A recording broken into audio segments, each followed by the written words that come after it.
Hi guys, welcome to our channel Telugu audio stories with Maitri. నా ఛానల్ని ఎవరైనా ఫస్ట్ టైం చూస్తున్నట్టయితే తప్పకుండా లైక్ చేయండి, షేర్ చేయండి అండ్ సబ్స్క్రైబ్ చేసుకోండి. Miss Lakkamamba part 64. ఇక లేట్ చేయకుండా స్టోరీలోకి వెళ్ళిపోదాం. దీని గురించి మేము సీక్రెట్గా దర్యాప్తు చేస్తున్నాం. నువ్వు అసలు ఫీల్ అవ్వకు, ఎందుకంటే నిప్పుకు ఎప్పుడు చెదలు పట్టదు. ఇది గ్యారంటీగా నీకు గిట్టని వారు చేసిన పని. అది ఎవరో కనిపెట్టి పనిలో మేము కూడా ఉన్నాము అన్నాడు commissioner. I know sir, but ఈ టైంలో నాకు డిపార్ట్మెంట్ అండగా ఉంటుంది అనుకున్నాను. ఈ సస్పెన్షన్ ఆర్డర్ ఇచ్చి నన్ను వేరు చేస్తున్నట్లుగా నా ఫీలింగ్ అన్నాడు శౌర్య చాలా బాధగా. నోను, అలాంటివి ఎప్పుడూ అనుకోకూడదు. నువ్వేంటో నీకు తెలుసు, మాకు తెలుసు. కానీ ఒకటి, ఎప్పుడైనా మంచి పైన చెడు తొందరగా వ్యాపిస్తుంది శౌర్య, నీళ్ళ మీద నూనెలాగా. కానీ అది స్వల్పకాలమే. ప్రపంచంలో ఎప్పుడైనా చెడుపైన మంచి గెలవలేదు, అది గుర్తుంచుకో. మన పురాణాలలో మహామహావీరులకే తప్పలేదు గడ్డుకాలం. మనమెంత అయినా నీలాంటి తెలివైన వాడికా నేను ధైర్యం చెప్పేది శౌర్య అని కమిషనర్ అనగానే, బట్ సార్, ఏ ప్రొఫెషన్లో అయినా మంచి చెడులు రెండూ ఉంటాయి. అలాంటప్పుడు నిజమేంటో తెలియకుండా నన్ను సస్పెండ్ చేయడం నాకెందుకో కరెక్ట్గా అనిపించడం లేదు అన్నాడు శౌర్య. I'm so sorry. మంచి చెడులు అనేటివి ప్రతి చోట ఉన్నాయి. కానీ డిపార్ట్మెంట్లో మాత్రం కేవలం మంచి మాత్రమే ఉండాలి. అలా అని నువ్వు చెడ్డవాడివి కాదు. కాకపోతే నువ్వేంటో ప్రూవ్ చేసుకునే వరకు నిన్ను కాస్త దూరంగా పెడతాం. అంతేకాని నిన్ను మేము దూరం చేసుకోలేదు. డిపార్ట్మెంట్ అలా చేసుకుంటే ఒక మంచి ఆఫీసర్ని కోల్పోతుంది. అండ్ ఇంకో విషయం చెప్తే షాక్ అవుతావు. హోమ్ మినిస్టర్ కూడా కాల్ చేశాడు ఈ న్యూస్ వచ్చిన కాసేపటికి. ఒక సిన్సియర్ ఆఫీసర్ పై పడ్డ మచ్చ ఇది మామూలు విషయం కాదు. బాగా దర్యాప్తు చేసి మన వైపు నుంచి కూడా నిజమేంటో బయట పెట్టాలి. శౌర్య లాంటి యంగ్ మ్యాన్ ఆఫీసర్ మనకు డిపార్ట్మెంట్కి చాలా అవసరం అని ఒక టీంని రెడీ చేయమన్నాడు. ఈ కేసుని స్పెషల్గా ఎంక్వైరీకి, అది కూడా చాలా సీక్రెట్గా అని చెప్పాడు. సేమ్ టైం మీ ఫ్యామిలీకి కూడా సెక్యూరిటీని అరేంజ్ చేయమన్నాడు. ఇది మా డ్యూటీ కూడా. దీన్ని బట్టి నువ్వు ఎంత మంచి పేరు సంపాదించుకున్నావో అర్థమవుతుంది కదా. నీ మంచి పేరుని చూసి కొంతమంది ఓర్వలేకనో, లేక వాళ్లకు కలిగిన అసౌకర్యానికి పగబట్టారో తెలియదు, కానీ నీ ఇమేజ్ని డ్యామేజ్ చేయాలి అని చూస్తున్నారు కొందరు. వాళ్ళు ఎవరో తెలిస్తే నువ్వు కాదు, మేమే వాళ్ళని విడిచిపెట్టాం. కాకపోతే ఇప్పుడు నీకు మానసిక ధైర్యం చాలా అవసరం. ఈ డిపార్ట్మెంట్ అనేది పూలబాట కాదు శౌర్య, ముళ్ళబాట. అన్నిటికీ తట్టుకొని మనం ముందుకు వెళ్ళాలి. నిన్ను మెచ్చుకున్నప్పుడు, జనాలు హారతులు పట్టినప్పుడు కాదు, ఈ టైంలోనే నువ్వు చాలా ఎక్కువ ధైర్యం చూపించాలి. పైగా నువ్వు మా రఘు కొడుకువి. నీ బ్లడ్లోనే ధైర్యం ఉంది, అది మాత్రం గుర్తుంచుకో. నువ్వు ఎట్టి పరిస్థితుల్లో నువ్వు మెంటల్గా వీక్ అవ్వకూడదు. ఎందుకంటే పుష్పకి కూడా నువ్వే ధైర్యం కాబట్టి అన్నాడు commissioner. Yes sir, I'm understand అన్నాడు శౌర్య.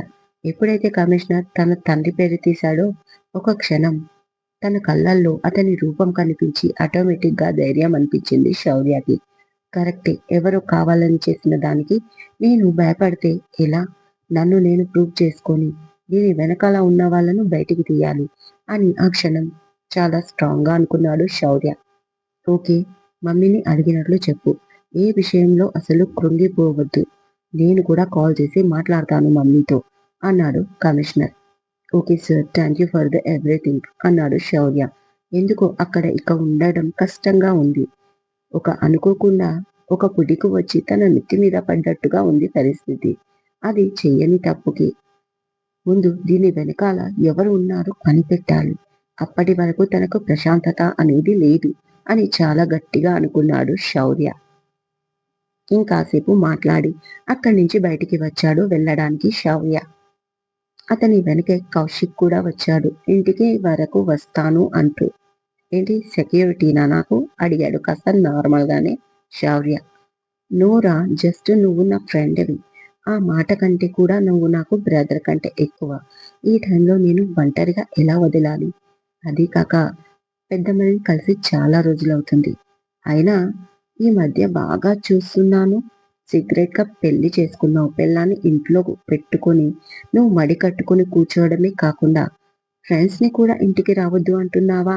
అన్నాడు టాపిక్ మారుస్తూ కౌశిక్. ఆ మాటకి చిన్నగా స్మైల్ చేసి అది పెళ్ళాం.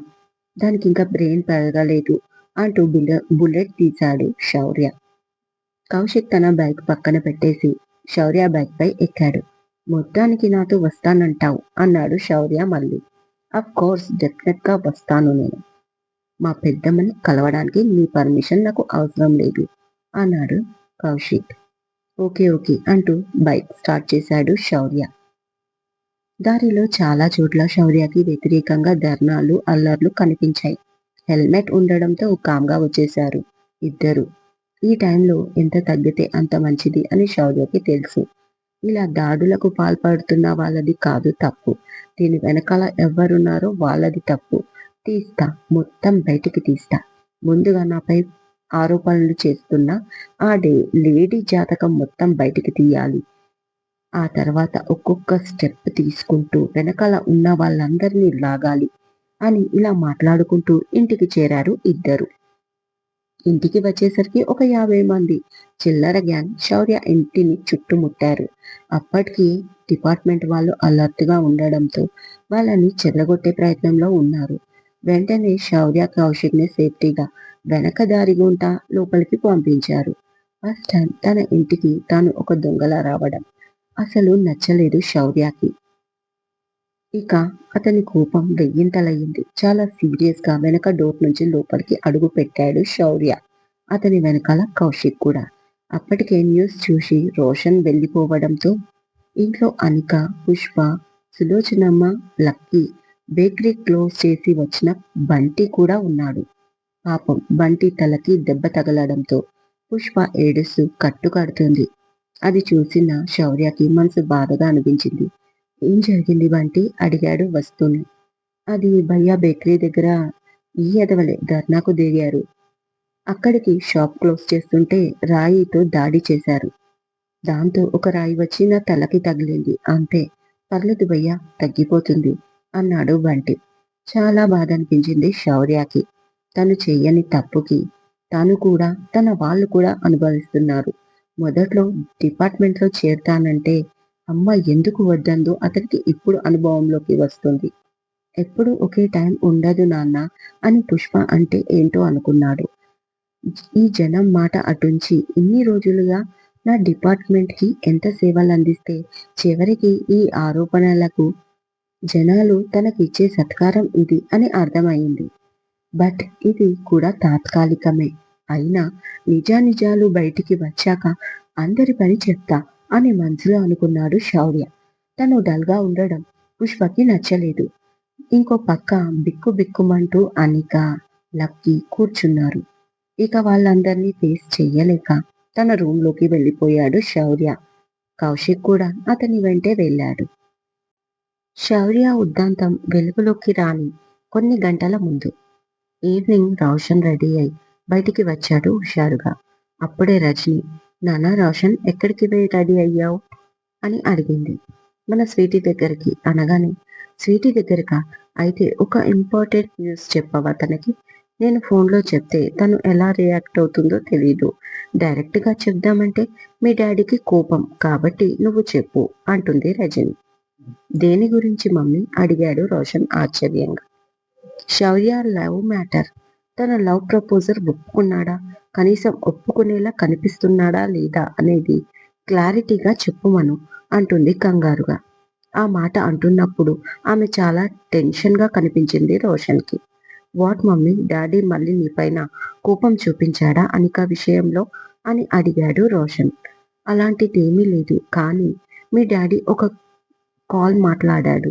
ఏదో గొప్పింటి సంబంధం అంట, కానీ మీ డాడీ రిజెక్ట్ చేశాడు. ఆ మ్యారేజ్ బ్యూరో అతనికి ఎలాంటి సంబంధాలు చూడొద్దని, నా కూతురికి పెళ్లి నిశ్చయం అయిపోయింది అని చెప్పాడు. అప్పటి నుంచి నాకు టెన్షన్ పట్టుకుంది అని కంగారుగా చెప్పింది రజని. షాక్ అయిపోయాడు రోషన్. అదేంటి, తనకి ఏ సంబంధం ఇంకా కుదరలేదు కదా అన్నాడు రోషన్. అదే కదా నా భయం. ఈసారి అనికకు కాదు కదా, కనీసం మనకు కూడా సంబంధం గురించి చెప్పేలా లేడు మీ డాడీ. అందుకే భయంగా ఉందిరా. ఒక్కసారి స్వీటీని కాపాడుకున్నాం, కానీ ప్రతిసారి కాపాడుకోలేము కదా. మీ నాన్న మొండి నీకు తెలుసు. సేమ్ టైం స్వీటీ కూడా అంతే మొండిది. కాకపోతే అనికకు వాళ్ళ డాడీ సంగతి తెలీదు. తనని ఎప్పుడు గారాబం చేసే వాళ్ళ నాన్న తనతో ఎప్పటికీ ఒకేలా ఉంటాడు అనుకుంటుంది.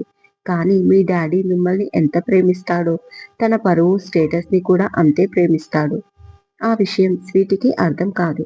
కాబట్టి శౌర్య విషయంలో ఎస్ అను, నో అను, ఒక క్లారిటీ చెప్పమని చెప్పు. ఒకవేళ బై ఛాన్స్ శౌర్య తన లవ్ ని యాక్సెప్ట్ చేయకపోతే ఇక స్వీటీ అక్కడ ఉండడంలో అర్థం లేదు. శౌర్య ప్రేమ తనకి బలం, ఆ బలం లేకపోతే కామ్గా వచ్చేయమని చెప్పు. ఇంకా ఎన్ని రోజులు ఆ ఇంట్లో ఉంటుంది అంటూ ఉండగా పైనుంచి, ఏంటి కొడుకు తల్లి ఏదో సిగరెట్ గా మాట్లాడుకుంటున్నారు అంటూ కిందికి వచ్చాడు రామకృష్ణ. అయ్యో అదేం లేదండి, రోషన్ అనిక దగ్గరికి వెళ్తున్నాడు. కాస్త మన స్వీటీకి నచ్చజెప్పమని చెప్తున్నాను అంటుంది రజని కవర్ చేస్తూ. ఏమని, అక్కడే ఉండమని చెప్పమంటున్నావా అని సీరియస్ గా చూస్తూ అడిగాడు కొడుకు భార్యని. ఆ మాటకి భయపడిన రజని, ఏంటండి అలా అంటారు అనగానే, ఏంటి డాడీ అలా చెప్తామా మేము, మా మీద మీకు నమ్మకం లేదా అని తల్లి భయాన్ని కవర్ చేయడానికి ట్రై చేశాడు రోషన్. దానికి రామకృష్ణ గట్టిగా నవ్వి, ఊరికే అన్నాను నాన్న, మీరు నాకు వ్యతిరేకంగా ఉంటారా? అనిక అంటే ఏదో చిన్న పిల్ల. ఎనీవే, చూసిరా చెల్లెలు ఎలా ఉందో. నాకు కూడా తనని చూడాలనిపిస్తుంది, కానీ పార్టీ మీటింగ్స్ తో అలసిపోతున్నాను. 2 days అయ్యాక అందరం కలిసి వెళ్దాం, ఓకేనా?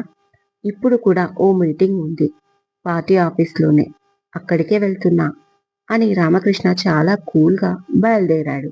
ఆశ్చర్యంగా చూశారు ఇద్దరు. ఏంటి సడన్ గా డాడీలో ఇంత చేంజ్ అని అనకుండా ఉండలేకపోయాడు వెళ్తున్న రామకృష్ణని దూరం నుంచి చూస్తూ రోషన్. అదే అర్థం కావట్లేదు, టెన్షన్ గా అంది రజని. డాడీ కాంప్రమైజ్ అయ్యాడేమో అన్నాడు ఆనందంగా రోషన్. లేదు నాన్న, ఇది తుఫాన్ వచ్చే ముందు ప్రశాంతత. చెప్పాను కదా స్వీటీకి ఏదో సంబంధం అని. స్వీటీని బుజ్జగించి ఇక్కడికి తీసుకొచ్చే ఆలోచనలో ఉన్నట్టున్నాడు అని రజని అనగానే, ఓ మై గాడ్, మమ్మీ చెప్పిన సంబంధం విషయమే మర్చిపోయాను. స్వీటీ విషయంలో ఇంత స్ట్రిక్ట్ గా ఉంటే ఇక నాకు లాస్యకి లవ్ మ్యాటర్ తెలిస్తే ఏం చేస్తాడు? అది అనిక సమస్య మాత్రమే కాదు, ఫ్యూచర్లో నాది కూడా అని ఆలోచిస్తున్నాడు రోషన్. నువ్వు వెళ్ళు నాన్న, వీలైతే తనకి నచ్చజెప్పి ఇక్కడికి తీసుకురావడానికి ట్రై చేయి. కనీసం శౌర్య అయినా తన వైపు ఉంటే మనం తనకి కోర్టు మ్యారేజ్ అయినా చేసి ఆ తర్వాత డాడీని కన్విన్స్ చెయ్యొచ్చు. కానీ ఆ అబ్బాయి అసలు తన ప్రేమనే ఒప్పుకోకపోతే అనిక మాత్రం ఏం చెయ్యగలదు? మనం కూడా తనకి ఎలా సపోర్ట్ చేస్తాం అంది రజని. మా, నువ్వు మరి అప్పుడే కోర్ట్ మ్యారేజ్ దాకా వెళ్ళావా? చాలా ధైర్యం ఇచ్చావు తనకి అన్నాడు చిరుకోపంగా రోషన్. తప్పదు నాన్న, నీ సంతోషంగా ఉండాలనే కదా ఏ తల్లిదండ్రులైనా కోరుకుంటారు. మీ డాడీ మాత్రం ఎంతసేపు పరువు, ప్రతిష్ట, ఆస్తి అంటూ తన ప్రెస్టేజ్ గురించేం ఆలోచిస్తాడు. అవన్నీ ఉండి కూడా మీరు సంతోషంగా, ఆనందంగా, మనశ్శాంతిగా లేకపోతే ఇక ఏ లాభం అనేది నా ఆలోచన అంటుంది రజని. డాడీ తన వేలో కరెక్ట్ గానే ఉండొచ్చు, అది అనుభవం, మాది తొందరపాటు. ఎనీవేస్, నేను అనికతో మాట్లాడతాను, ఇక నువ్వు టెన్షన్ పడకు అని తల్లికి ధైర్యం చెప్పి శౌర్య వాళ్ళ ఇంటికి బయలుదేరాడు రోషన్. ఇదండి ఇవాళటి ఎపిసోడ్. ఈ ఎపిసోడ్ మీకు నచ్చినట్టు అయితే నాకు కామెంట్లో చెప్పండి. అలాగే లైక్ చేయండి, షేర్ చేయండి, హైప్ ఇవ్వండి, సబ్స్క్రైబ్ చేసుకోండి నా ఛానల్ని. మరొక మంచి ఎపిసోడ్తో మీ ముందు ఉంటాను. మైత్రి.